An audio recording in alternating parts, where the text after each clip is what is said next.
আমরা যেই পাড়ায় মানুষ হয়েছি সেই পাড়ায় ম্যাক্সিমাম লোক হাজি ছিলেন, আর সেখানে গান গাওয়া খুব কঠিন। একটা শিল্পী 20টি গান যদি মুখস্থ না গাইতে পারে তা নিজেকে শিল্পী ক্লেম করে কী করে? এইভাবে ওনাদের কাছ থেকে প্রত্যেকের কাছ থেকে নিয়ে নিয়ে আজকে আমি খুরশিদ আলম হয়েছি। আমি পরপর দুইবার 1962 এবং 63-তে আমি পরপর রবীন্দ্রসঙ্গীত এবং আধুনিকে আমি ও অনুপমা ও নিরুপমা পাখির বাসার মতো দুটি চোখ তোমার ঠিক যেন নাটুরের বনতাসেন। আজাদ সাহেব যে কথাটা বলতো এটা আমার আত্মীয়রা বলতো কিনা সন্দেহ আছে। উনি বললেন যে আমি আপনার ছবিতে সুরকার থাকবো না যদি এই শিল্পী না গায়। আমি ব্যক্তিগতভাবে বিশ্বাস করি যে দর্শকরা আমাকে ভালোবাসেন, ওইটাই আমার পরম পাওয়া। আমি গানকে কাছে টানার চেষ্টা করি, কতটুকু পারি না পারি এটা দর্শক শ্রোতার কাছে বিচারের জন্য। সুন্দরী চলেছে একা পথে, এই সঙ্গী হলে দোষ কি তাতে, রাগ করো না সুন্দরী গো, রাগলে তোমায় লাগে আরো ভালো, চুমকি চলেছে একা পথে।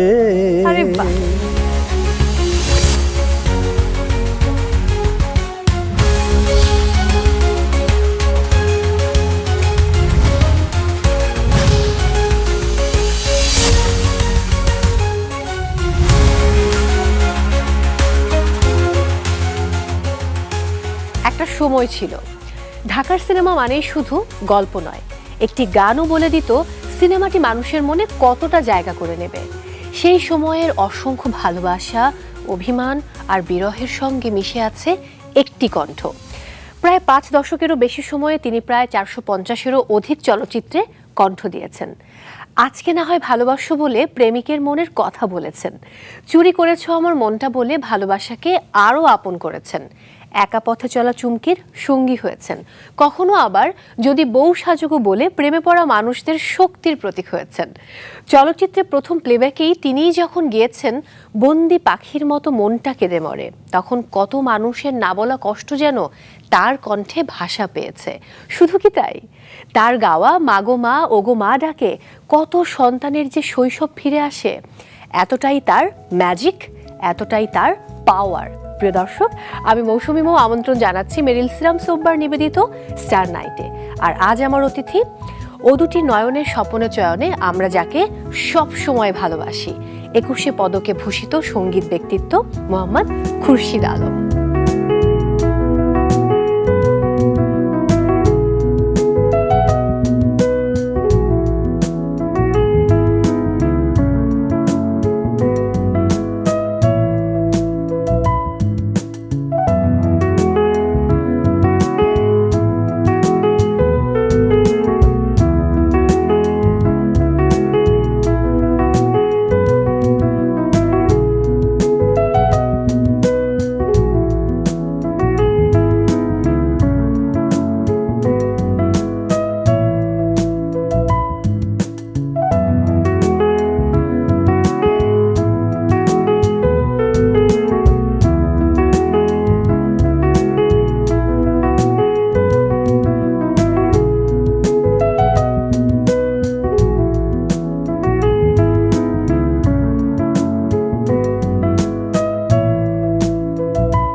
ওয়েলকাম। আসসালামু আলাইকুম, কেমন আছেন? ভালো। প্লিজ বসুন। 80 বছরের চিরতরুণ শ্রদ্ধেয় খুরশিদ আলম স্যার, আজ আমি আপনার অসাধারণ জীবনী শক্তির খানিকটা ধার নিতে চাই। এই বয়সেও এতটা এনার্জেটিক থাকা কি করে সম্ভব? এটা ডিপেন্ড করতেছে নিজের উপর। আচ্ছা, মানে সবসময় ভালো থাকলে মানে চেষ্টা করা উচিত যে কীভাবে ভালো থাকা যায়। আমি সেটাই চেষ্টা করি যাতে সহজ সরলভাবে জীবনযাপন করলে আমার প্রথমে একটা দরকার যে একটা সহজ সরল মনের মানুষ হওয়া। শিল্পী মানে আমি ব্যক্তিগতভাবে মনে করি শিল্পীরা খুব সুশৃঙ্খল জীবনযাপন করে এবং খুব সত্যবাদী হয় বলে বিশ্বাস করি। আমিও নিজে সত্য কথা বলতে পছন্দ করি। আচ্ছা, মানে জীবনটাকে খুব সহজ করে ফেলতে পারলে জীবন খুব সুন্দর। এবং আপনার মতো এই 81 বছর বয়সে এসেও চিরতরুণ থাকা সম্ভব। যদি সুযোগ পান কোন বয়সটায় ফিরে যেতে চান? 20, 30, 40 নাকি 80তেও দারুণ রয়েছেন? না 80তেই থাকি। তারপর ইচ্ছে হয় না যে জীবনের কোনো একটা বয়সে ফিরে যেতে, বা না, আপনার ফিরে জীবনের যেতে সেরা পারবো না তো, সময়? এটা তো বাস্তবতা, বাস্তব জিনিস যে আমি যদি এখন চাই যে আমি 16 বছরে যাব কিংবা 27 বছর, এটা তো সম্ভব না। সম্ভব না। আমার সামনের দিকে 80 থেকে 81, 81 থেকে 90 এইভাবে তো আসতে হবে। 1 আগস্ট ছিল আপনার 80তম জন্মদিন, অর্থাৎ 81তে পা দিয়েছেন আপনি এবার, এবং অবশ্যই। জন্ম মাসেই আমি আপনার সঙ্গে কথা বলছি, এটা আমার জন্য অনেক বড় অর্জন। না, আপনাকে যদি প্রশ্ন করি, জীবন আপনাকে কি কি দিয়েছে আর কি কি কেড়ে নিয়েছে, কি বলবেন? জীবন আমাকে অনেক দিয়েছে। যেরকম আমার পড়ালেখা, আমার মেয়ে, আমার স্ত্রী, আমার বাবা মা, দাদা, সবাইকে টেক কেয়ার করার কথা পেয়েছি অনেক। আর আমি অল্পে সন্তুষ্ট থাকতে চাই। বেশি ডিমান্ড করবো যে এটা না, এটা না, এটা পাবো না, তখন একটা সবসময় টেনশন থাকবে যে ওটা পেলাম না, এটা পেলাম না, এটা। আমি অল্পে সন্তুষ্ট থাকতে চাই। তাহলে এটাও আরেকটা শিক্ষা আমাদের জন্য, যে অল্পে সন্তুষ্ট থাকতে পারলে জীবনটা সুন্দর এবং সহজ। না, আমার সঙ্গে সবার যে মিলবে তা না, আমি অন্যভাবে ইয়ে করি। আমি গানকে সাংঘাতিক ভালোবাসি, এবং গানের ভিতরেও যে আন্তরিকতা থাকে, যে আমি যে গানগুলি করি, কিংবা গানকে কখনো আমি দূরে সরে রাখিনি। বাহ। যতটুকু পেরেছি গানকে ভালোবাসার চেষ্টা করেছি, এবং যতটুকু পেরেছি অন্তর দিয়ে গান গাওয়ার চেষ্টা করেছি, এবং সেখানে যেন কোনো খাদ না থাকে। আপনার সঙ্গে সেটা আমার- বেতারে হতে পারে, টেলিভিশনের হতে পারে, চলচ্চিত্রে হতে পারে, মঞ্চের হতে পারে। গানকে আমি কোনোদিন ইয়ে করি। আমার মনে আছে যে আমি বোধহয় বছরখানিকও হয়নি আপনার সঙ্গে একটা লাইভ শো করছিলাম, এবং সেখানে আপনি 2 ঘন্টা টানা গান করলেন, কোনো ক্লান্তি নেই। অনেক ইয়াং শিল্পীও কিন্তু ক্লান্ত হয়ে যান 2 ঘন্টা জুড়ে গান গাইতে গেলে, আপনার সেই ক্লান্তি কখনো আসে না। আমি এটা অন্যভাবে ইয়ে করি, যে আমরা 80 বছর তো, তা আমরা যেই প্রথম দিকে যে দুধ খেয়েছিলাম কিংবা ভেজিটেবল খেয়েছিলাম, সেটা এখন পর্যন্ত বোধহয় চলছে আর কি। আর এখন যারা নতুন প্রজন্ম আসছে, এটা তো সব ভেজাল খাওয়া না। হ্যাঁ হ্যাঁ, ট্রু। এটি এটা তাদের অবশ্য সত্য। এবার আমি শৈশবের গল্প শুনতে চাই। আপনার জন্ম জয়পুরহাটের কালাই উপজেলার হারুনজা গ্রামে, জি। কিন্তু আপনার বেড়ে ওঠা পুরান ঢাকার কাজী আলাউদ্দিন রোডের একটি বাড়িতে। সেই সময় যে যৌথ পরিবার থাকার যে সুফল বা যে স্মৃতি, সেগুলো যদি আজকে জানতে চাই, বা কোন স্মৃতিগুলো বেশি মনে পড়ে? যে আমরা যে একত্র ছিলাম না, আমার দাদা, হ্যাঁ, দাদি, চাচা, চাচি, আমার বাবা মা, আমরা যে একান্নবর্তী পরিবার ছিলাম, এটা আমি বলি যে আমার কাজী আলাউদ্দিন রোডে একটা ইয়ে ছিল, হাজী সাহেবের বিরিয়ানি, ওটার পিছনে আমাদের বাসা ছিল। বাসায় ঢুকতে হাতের ডান দিকে মসজিদ।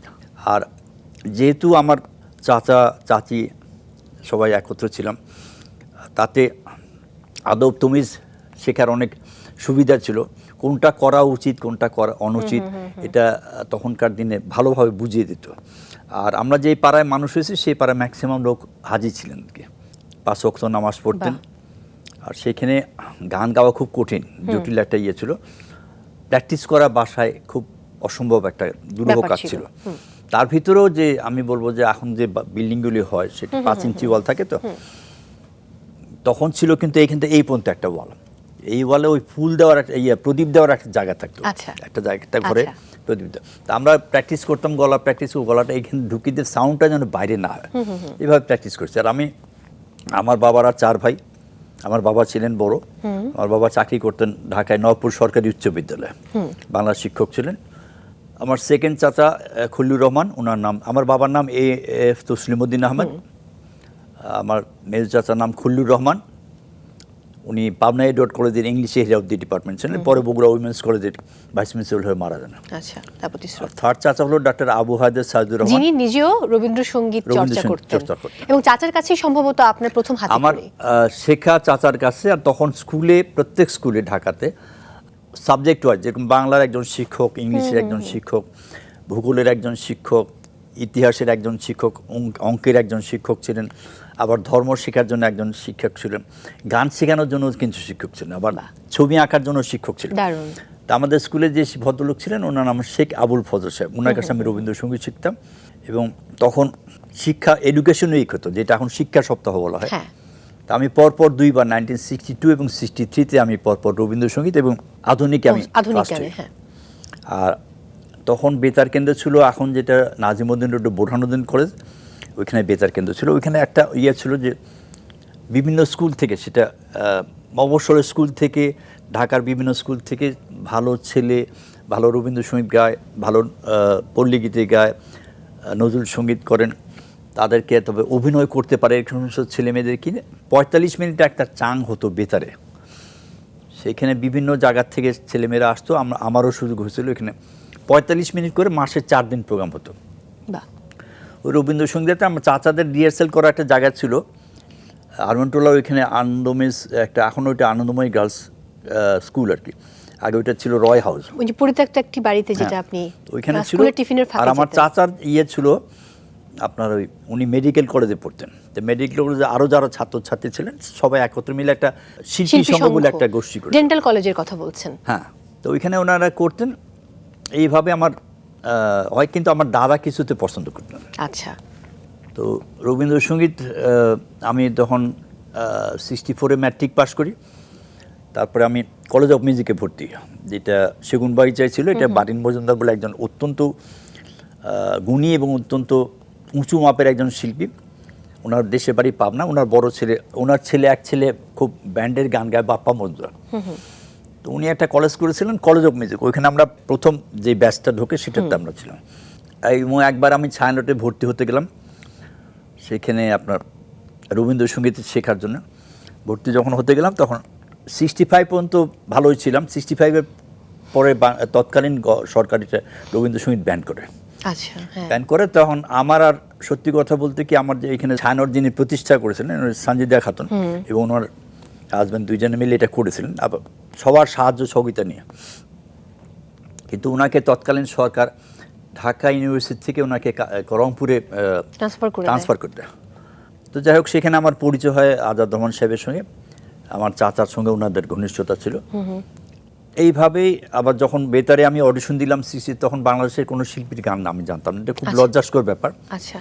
আমাদের এটা কত সালের কথা বলছেন? 66-এর কথা। 66-এ। তো 66-এ তখন আমি বগুড়ার একজন নামকরা একজন শিল্পী ছিলেন খন্দকার ফারুক আহমদ সাহেব, ওনার কাছে আমি 2 দিনে 7টা গান শিখলাম। 7টা গান শিখে অডিশন দিলাম।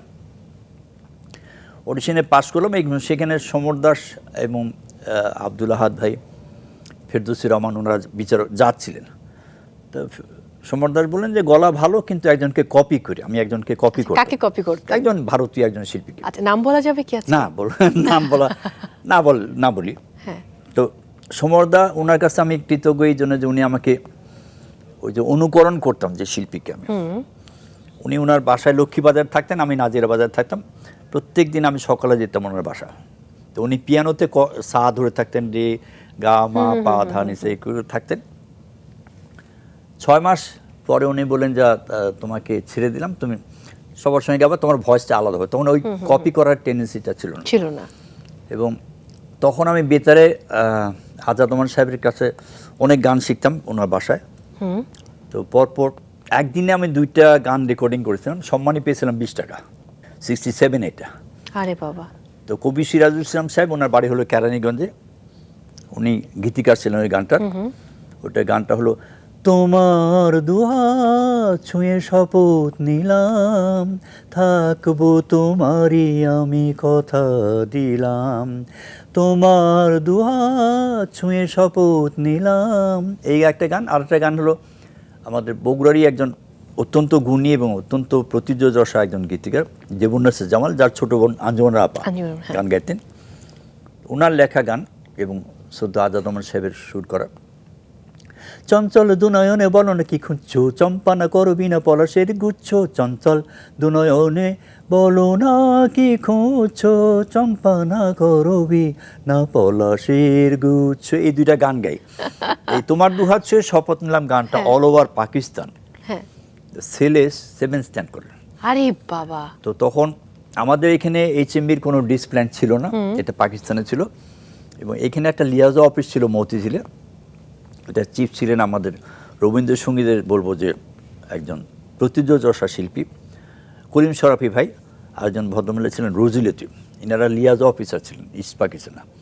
এই বেতারে যে গানগুলি অত্যন্ত জনপ্রিয়তা পেত, সেগুলিকে করাচিতে পাঠানো হতো এবং ওইখানে ডিস্কো আবার মার্কেটিং করতো ইস্ট পাকিস্তান। তো এখানে অল ওভার পাকিস্তান 7 স্ট্যান্ড করা ছিল। হওয়ার পর তখন আমাকে একদিন আজাদ রহমান সাহেব নিয়ে গেলেন এই ওনার এক প্রথম ছবিতে গান গাওয়ার জন্য। সেখানে মূল শিল্পী ছিলেন সোরাবাই। এরপরে এবং সোহরাব ভাই মূল শিল্পী আর আমরা কোরাস শিল্পী, আমি গায়ক। আচ্ছা। আমি আব্দুর রব বলে একজন শিল্পী ছিলেন, পল্লী গীতি গাইতেন উনি। একটা উনিরও আধুনিক গেয়েছেন, কখন ছুটি হবে বাজবে ছুটির ঘন্টা, আলম ভাইয়ের শুট করা। সোহরাব ভাইয়ের সঙ্গে গান গাইতাম। সোহরাব ভাইয়ের গানটা ছিল কবি আইজুর রহমান সাহেবের লেখা। ওরে দেখ ভেবে তুই মন, আপন চেয়ে পর ভালো তোর পরের চেয়ে ধন। তখন আপন চেয়ে পর ভালো, এই গোরাসটা আমরা ধরতাম। আচ্ছা। চিরয় যে ভদ্রলোক, ওনার নাম হলো মিয়া মোহাম্মদ বদরুদ্দিন। আমরা তিনজন আর সোহরাব ভাই গান গেলাম। তারপর উনি একটা গান আমাকে আবার শেখানোর পরে যখন আমি এটা নায়করাজ রাজ্জাকের লিপে হবে, তখন গাইতে গেলাম, তখন প্রডিউসার বলতেছে আজাদ সাহেব আপনি শিল্পী চেঞ্জ করেন। তখন আমি ইন্টারমিডিয়েট ফার্স্ট ইয়ারে পড়ি। আজাদ সাহেব যে কথাটা বলতো, এটা আমার আত্মীয়রা বলতো কিনা সন্দেহ আছে। উনি বললেন যে আমি আপনার ছবিতে সুরকার থাকবো না যদি এই শিল্পী না গায়। আরে এটা কিন্তু অনেক বড় একটা ব্যাপার, দুর্দান্ত। তখন ওই দিন রেকর্ডিং হলো না, তো নায়করাজ রাজ্জাকও আসছিলেন তখন, কিন্তু প্রত্যেকেই গান রেকর্ডিংয়ে, সেটা ফিমেল হোক নায়িকারাও আসতেন, নায়করা আসতেন। তো উনি আমাকে তার বাসায় নিয়ে গেলেন, তার ওয়াইফের সঙ্গে পরিচয় করে দিলেন, নায়করাজ রাজ্জাক সবার সঙ্গে পরিচয় করতে। তো 3 দিন পরে বললেন যে আপনার ভয়েস আমি গাবো। পরে এই গানটা আমি গাই। এই গানটার গীতিকার আমার চাচা ডাক্তার আবু হায়দার সাইদুর রহমান, পরিচালক ছিলেন বাবুল চৌধুরী। গানটার সিনেমাটির নাম কি ছিল? আগন্তুক। একটু গাওয়ার চেষ্টা করি। আপনার প্রথম প্লেব্যাক, হ্যাঁ শুনবো। এটা গীতিকার আমার চাচা এবং সুরকার শ্রদ্ধ আজাদ রহমান সাহেব। এটা নায়করাজ রাজ্জাকের লিপে আমার জীবনের প্রথম গান। বাহ। বন্দি পাখির মতো মনটা কেঁদে মরে, মুক্ত আকাশখানি কে আমার নীল কেড়ে, ও পাহাড় ও নদী বলে দাও কি নিয়ে থাকি, এ ব্যথা কি দিয়ে ঢেকে রাখি, বন্দি পাখির মতো মনটা কেঁদে মরে। এটা আমার জীবনের প্রথম গান, এবং প্রথম গানেই কিন্তু বাজিমাত। অবশ্যই বাজিমাত মানে এটা ছবিটা হিট করেছিল, একদম গানটাও হিট করেছিল। অবশ্যই। আমি একটু জানতে চাইবো যে প্রিয়তমা সিনেমায় চাচার লেখা যে গানটি কি যেন ছিল? ওইটা রিভার্স, এটা হলো খুব সিরিয়াস একটা গান আগন্তুকের। আর প্রিয়তমাতে ছিল আমার এই কলজেটাই চাকু মেরে ঘায়েল করে, ফালি ফালি করে দিয়ে কোথা নিতে চার বলে যা, তোমার ওই নামেতে মোকদ্দমা করে দেব, থাকবো না আজ তোকে কোর্টে নিয়ে যাব, চলো না। এরকম একটা গান ছিল। আপনি একদম রিভার্স, লাইনও কখনো ভুলে যান না, সব গানের লিরিক আপনার মুখস্থ? না, চেষ্টা করি। আমি ব্যক্তিগতভাবে মনে করি যে একটা শিল্পী, আমি যেটা ব্যক্তিগতভাবে মনে করি, আমার কিন্তু আর অন্য কোনো কাজ ছিল না, ঠিক আছে? তো যদি গান মুখস্থ না গাইতে পারে, এটা কেউ থেকে শিখে কেউ থেকে, যেরকম যশোর এক সুরকার ছিলেন প্রণব ঘোষ, উনি আমাকে হেমন্তবাবুর একটা কনসার্টে নিয়ে গেছিলেন, সেখানে উনি 17টা গান করেছিলেন। ওরে বাবা। তো ওনাকে যখন আমি কদমবস্তি করতে গেলাম, তা আমি বললাম এতগুলি গান, একটা শিল্পী 20টি গান যদি মুখস্থ না গাইতে পারে, তা নিজেকে শিল্পী ক্লেম করে কী করে? এইভাবে ওনাদের কাছ থেকে, প্রত্যেকের কাছ থেকে নিয়ে আজকে আমি খুরশিদ আলম হয়েছি। বাহ। নবাবপুর সরকারি উচ্চ বিদ্যালয়ের শিক্ষক শেখ আবুল ফজল স্যারের কথা কি মনে পড়ে? হ্যাঁ, অবশ্যই। ওনার কাছে আমাদের হাতে খড়ি। তখন আমরা প্রত্যেকেই, আমার সঙ্গে আরও ছিলেন, ওর নাম হলো, ডাকনাম হলো ইরানি। ও পল্লীগীতিতে ফার্স্ট হয়েছিল আর কি। আপনার কিন্তু হারমোনিয়াম শেখার একটা গল্প আছে, সেই গল্পটাকে আজকে শোনানো যাবে? মানে তুলসী গাছ, আমরা যে বাসায় থাকতাম সেখানে গান করা খুব টাফ ছিল। তো ওই গর্তটার ভিতরে এমন একটা গর্ত ছিল যে প্রদীপ দেওয়ার জায়গা আর কি।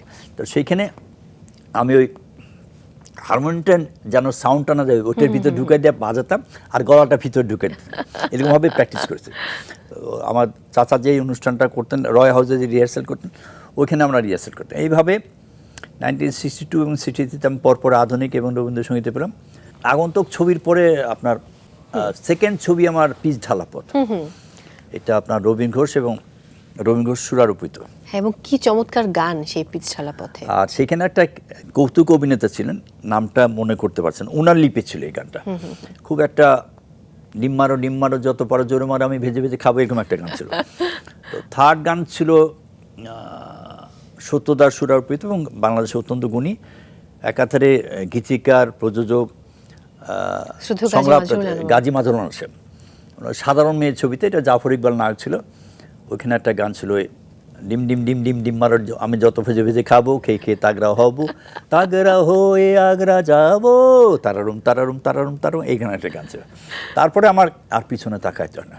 এই গানটা শোনার পর তো আমার আপনার ডিম খাওয়ার গল্প শুনতে ইচ্ছে করছে, যে একদিনে 12টি ডিম খান আপনি। না না, এটা এবং আগে with কুসুম সহ। হ্যাঁ, এটা ম্যান টু ম্যান ভ্যারি করে, এটা আপনি কতটুকু ইয়ে করতে পারবেন সেটা হলো। অনেকে মনে করে যে এটা খেলে এই প্রবলেম হবে, যে অ্যাভয়েড করা উচিত আর কি। এখন কয়টা করে একটা খান? দুইটা খাই। একটা দুইটা। আমার মনে আছে আমি ঠিক 3 বছর আগেও আপনাকে দেখেছি নিজের চোখে না সেটা বসে 12টি ডিম অবশ্য খেতে। না, 12টা না, 10-12টা খেতে। ডিম খাই, তারপর মগজ খাই, এগুলি খাই আর কি। এবার আপনার বাবা এবং মায়ের কথা শুনবো। শ্রদ্ধেয় এফ তসলিমউদ্দিন এবং শ্রদ্ধেয় মেহেরুন্নাসা বেগম, এই যে বাবা মা দুজন, এদের কোন কথাগুলো আপনি এখনো 81 বছর বয়সে এসেও মেনে চলেন? আমার মার কথাটা আগে বলি। মার সাংঘাতিক ধর্মপ্রাণ ছিলেন, নামাজ তার পড়তেন, প্রতি 5 শ্রদ্ধা। ওয়াক্ত নামাজ পড়তেন, এবং পীরের মুরিদ ছিলেন আমার আম্মা। আর আমার আব্বা গান পাগল লোক ছিলেন, কিন্তু মানে উনি গানকে পেশা হিসেবে নেননি। এবং আব্বা পছন্দ করতেন কীর্তন অঙ্গের গানগুলি বেশি বেশি পছন্দ করতেন। ওনার ফেভারিট শিল্পী ছিলেন কেএল সাইগলসন। বাহ। আর আমি বলবো যে আমার মার সাংঘাতিক আদর দিয়ে আমাকে ইয়ে করেছিল।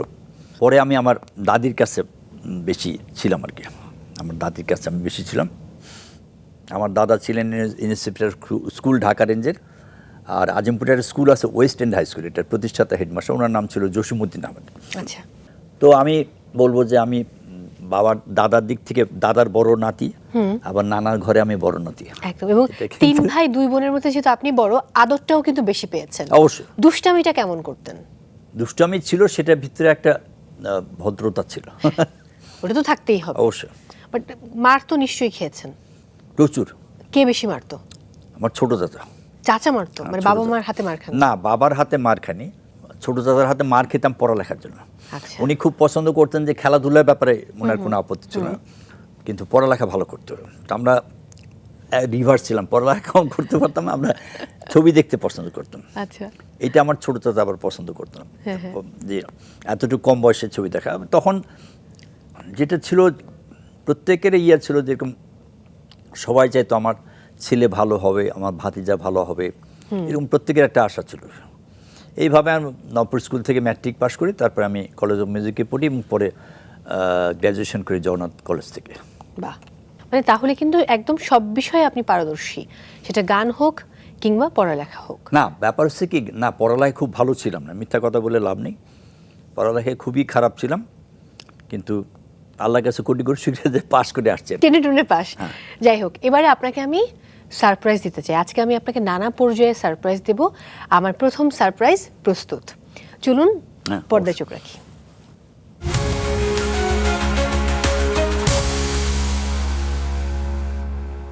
খুরশিদ আলম আমার সহশিল্পী 60 দশকের কথা, মিড 60s বলা যায় আর কি। তখন থেকে আমরা বেতারে গান করি, টেলিভিশনে গান করি, এবং যেহেতু আমরা এক অঞ্চলের, নর্থ বেঙ্গলের, দুজনের মধ্যে আমাদের একটা বন্ধুত্ব স্বাভাবিকভাবেই গড়ে ওঠে, এবং সেটা খুব ঘনিষ্ঠ পর্যায়ে চলে যায়।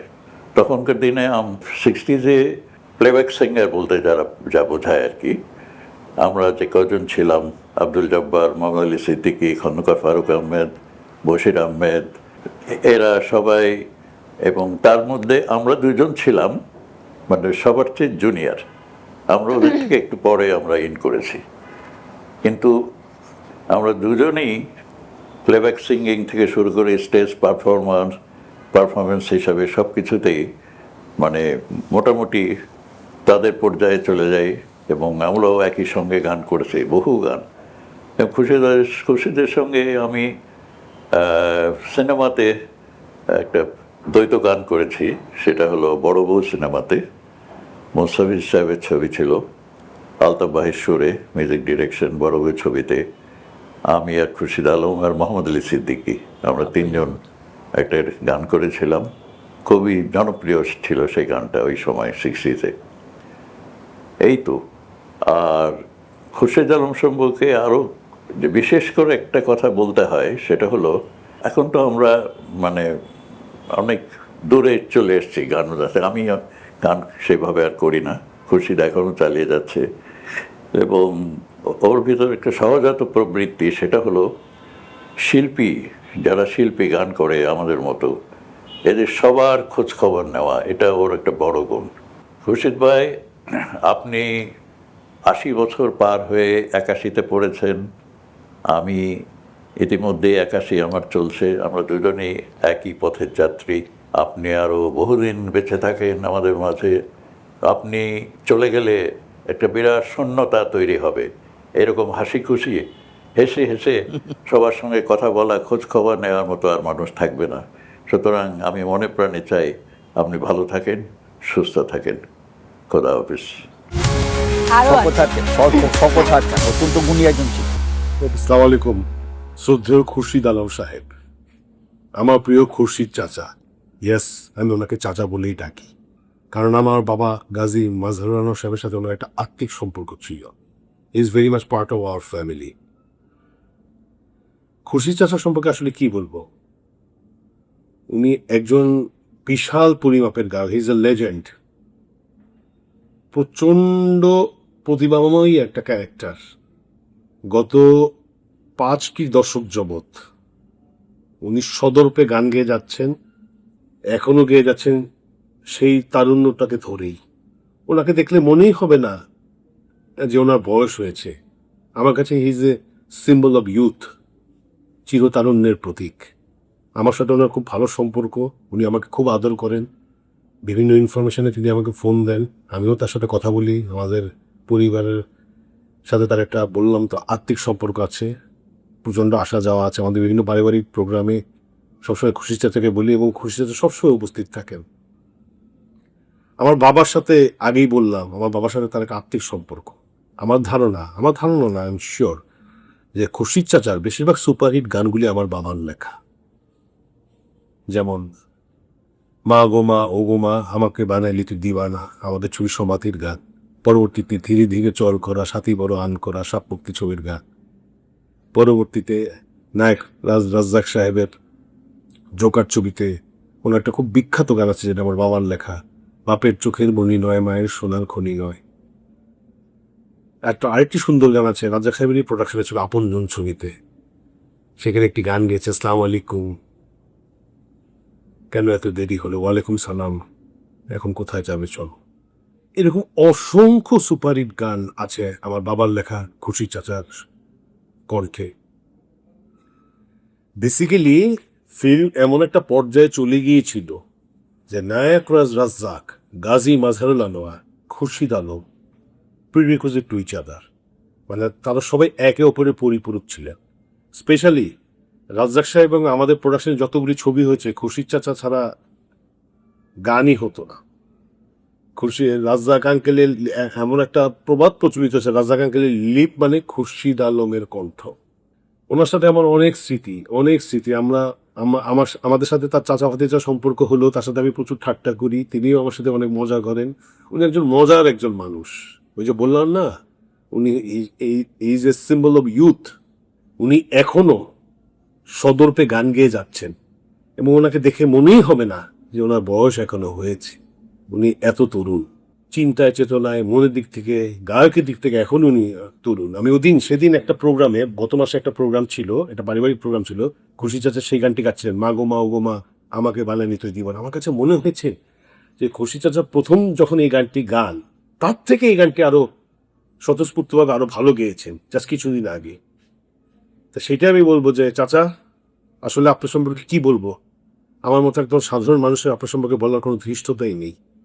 আপনার পুত্ররত্ন সমৃদ্ধি কামনা করি। আপনি অলরেডি সাফল্যের চূড়ায় আছেন, স্কাই ইজ ইউর লিমিট।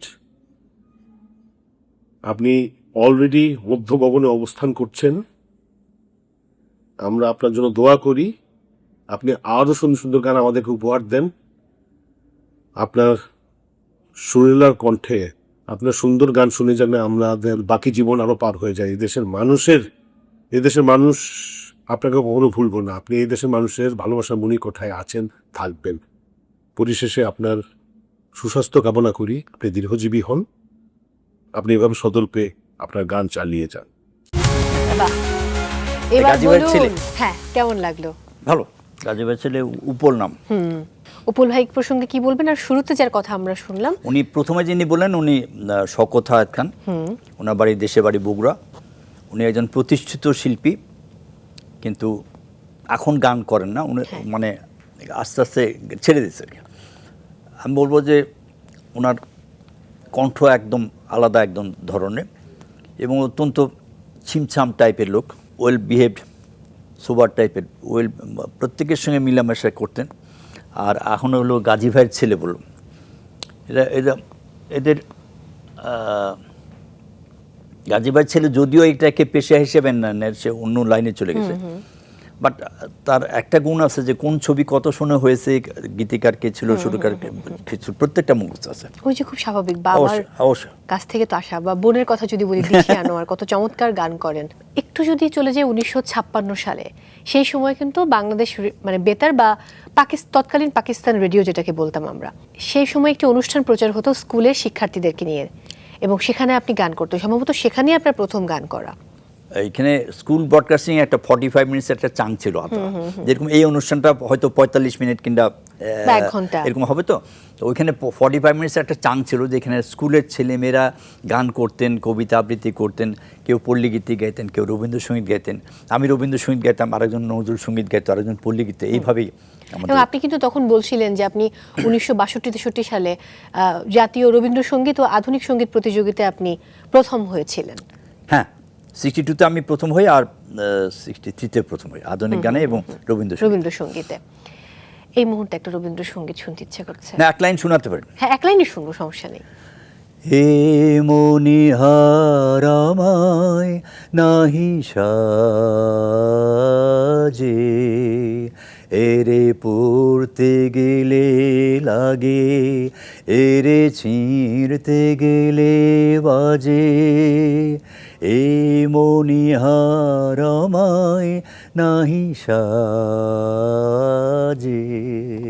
দারুণ, এক কথায় অনন্য। এখন গাই না কেন, সত্যি কথা বলি, এখন আজকে তো আমার সাংঘাতিক গলা খারাপ, সর্দি লেগেছিল, তারপরে আল্লাহর কাছে কোটি কোটি শুকরিয়া যে অনুষ্ঠানটা করতে পেরেছি, করতে পারছি। পরে কি হবে জানি না, সব ঠিক থাকবে।